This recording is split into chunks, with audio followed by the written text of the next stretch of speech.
Halo semuanya, hari ini kita bakal ngebahas sesuatu yang kedengarannya aneh, tapi justru penting banget. Kenapa kamu justru harus waspada pas lagi pede-pedenya sama sebuah ide? Judulnya aja udah provokatif kan? Jangan terlalu pede, ide kamu bisa salah sejak awal. Jadi gimana kalau perasaan, wah ini pasti berhasil itu, sebenarnya adalah jebakan? Yuk kita bongkar bareng-bareng. Kita mulai dari kata-kata tajam dari Ray, seorang CTO, semakin yakin kamu, semakin penting checkpoint ini. Pernah nggak sih ngerasa dapat ide yang, wah ini pasti jenius, pasti berhasil? Nah, kata Ray, justru pas kamu lagi di puncak keyakinan itulah, kamu lagi buta-butanya. Jadi ini tuh kayak lampu kuning, bukan buat nyuruh kamu berhenti, tapi buat nyelamatin kamu dari dirimu sendiri. Nah, pertanyaannya kan, kenapa gitu? Kenapa keyakinan bisa berbahaya? Bukannya itu justru modal utama buat bikin sesuatu yang baru? Ternyata, keyakinan yang nggak diuji, itu ibarat fondasi dari pasir. Sekeren apapun ide kamu, kalau fondasinya rapuh, ya siap-siap aja. Oke, kita masuk ke jebakan pertamanya nih. Jebakan terlalu pede. Ini tuh momen aha yang rasanya enak banget. Pas kamu ngerasa, nah ini dia jawabannya. Rasanya kayak nemu harta karun kan? Kamu ngerasa paling pintar, nggak terkalahkan. Tapi hati-hati. Di balik euforia itu, ada ranjau yang siap meledak. Jadi ingat ya, perasaan ini pasti bener, itu bukan lampu hijau buat tancap gas. Anggap aja itu alarm kebakaran. Sinyal buat kita berhenti sejenak dan nanya ke diri sendiri. Tunggu, apa sih yang bikin gue yakin ini? Terus, gimana kalau alarm tadi kita cuekin aja? Nah, ini nih akibatnya. Kita bakal lihat kenapa banyak banget ide-ide brilian yang ujung-ujungnya hancur pas dieksekusi. Dan anehnya, ini bukan karena idenya jelek loh. Raisa, seorang CEO, ngasih penjelasan yang kena banget. Katanya, penyebabnya adalah kita terlalu cepat jatuh cinta pada asumsi. Persis kayak cinta buta kan? Kita cuma lihat yang bagus-bagusnya aja. Dan semua dugaan di kepala kita dianggap sebagai fakta. Padahal, disitulah awal dari malapetaka. Ray nambahin lagi pakai perumpamaan yang kuat banget. Bayangin, kamu lagi bangun gedung pencakar langit. Kalau fondasinya miring, nggak peduli seberapa canggih teknologi yang kamu pakai. Makin cepat kamu bangun ke atas, ya makin cepat juga ambruknya. Ngeri kan? Gambar ini mungkin kelihatannya lucu ya, tapi aduh, ini tuh nusuk banget karena beneran terjadi. Inilah yang namanya kerja keras yang salah arah. Kita sibuk ngerakit mesin yang super canggih, tapi lupa ngecek hal paling dasar. Bautnya bener nggak? Atau jangan-jangan orang emang nggak butuh mesin ini dari awal? Dan ini kejadian setiap hari loh. Proyek itu gagal bukan karena timnya malas atau teknologinya payah. Gagalnya tuh karena hal-hal sepele ini. Bikin solusi buat masalah yang sebenarnya nggak penting-penting amat buat pengguna, nambahin fitur yang nggak pernah ada yang minta, bikin strategi cuma berdasarkan obrolan di ruang meeting, bukan ngobrol sama pengguna asli. Intinya, kita sibuk sendiri di dunia kita sendiri. Oke, cukup nakut-nakutinnya, sekarang kita bahas solusinya. Gimana caranya biar kita nggak kejebak di situ?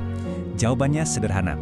Kita butuh yang namanya assumption checkpoint, atau gampangnya, pos pengecekan asumsi. Jadi, assumption checkpoint itu apa sih? Gampangnya gini, ini bukan buat ngerem kamu, tapi ini tuh seatbelt kamu.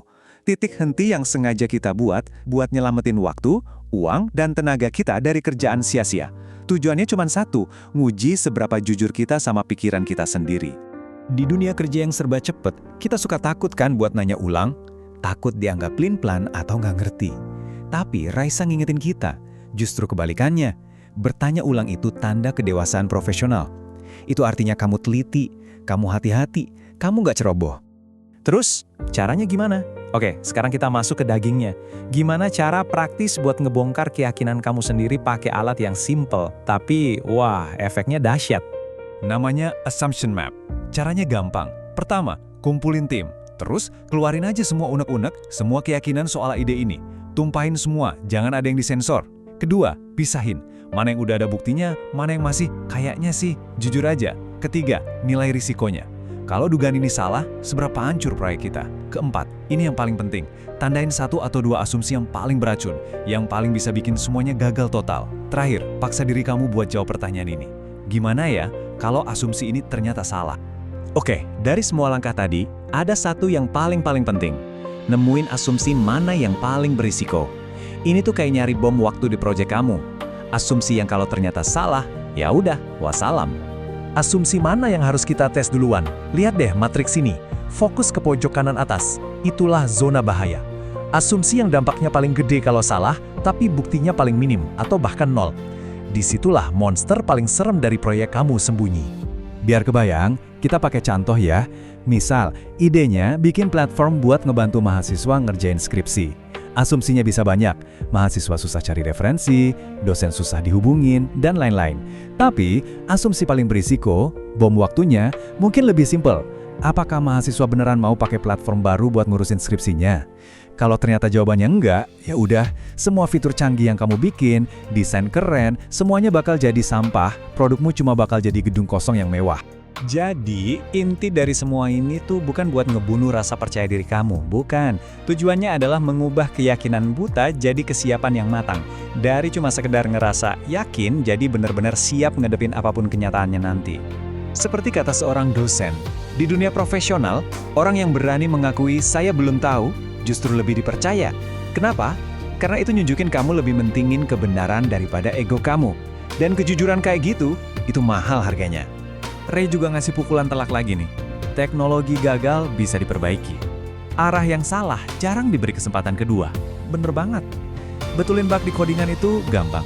Tapi benerin arah yang udah salah dari awal pas produknya udah jadi, wah, itu hampir nggak mungkin. Dan pesan penutup paling kuat dari Raisa, kalau kamu bisa menguji asumsi sendiri, kamu tidak hanya siap membuat solusi, kamu siap memimpin. Dengerin deh, ini bukan lagi soal skill bikin produk, ini soal kualitas kepemimpinan. Nah, sekarang giliran kamu. Coba pikirin satu aja, ide yang lagi kamu yakini banget saat ini. Setelah dengar semua ini, coba jawab dengan jujur. Asumsi paling berisiko dari idemu itu apa? Coba direnungkan. Makasih udah nyimak.